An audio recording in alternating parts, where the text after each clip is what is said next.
Welcome to Poli Talk. My name is Jonathan Linden. Here are some of today's major political headlines.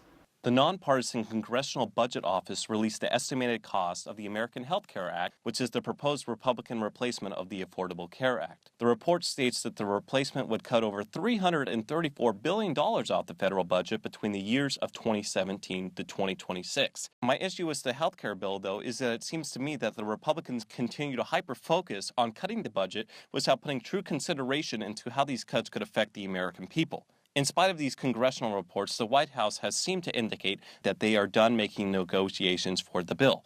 In response, House Freedom Caucus Chairman Mark Meadows has stated that he will be voting against the bill, which could mean trouble in attempting to pass it. Meadows and a lot of his fellow Republicans signaled that they believe that the bill doesn't go far enough and has been dubbed by some Obamacare light. And Meadows also said that he was confident that we will still have enough concerns that a vote for 216 votes in the House would not happen today. To me, I think this just demonstrates another lack of connection with Trump and his fellow Republicans. If Trump is really wanting to have this bill passed, he would most definitely need to be trying to negotiate the bill and try to fix more of the things within the bill. And before I end this week's episode, I want to discuss accusations President Trump has made about former President Obama. On March 4th, 2017, Trump tweeted, "Terrible. Just found out that Obama had my wires tapped in Trump Tower just before the victory. Nothing found. This is McCarthyism."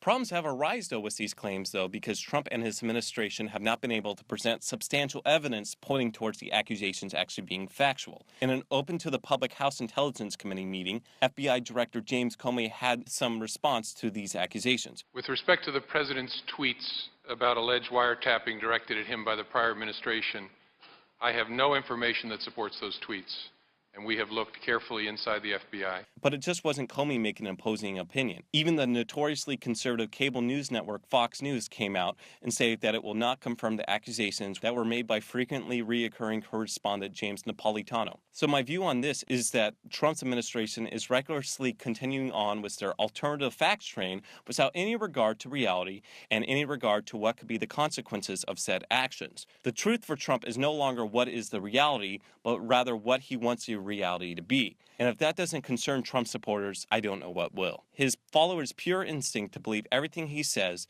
and accept it as reality scares me, and it concerns me as to what will be the next alternative fact for Trump and his administration. I'm Jonathan Linden, and that's it for this week's show. I'll see you next week on Poli Talk.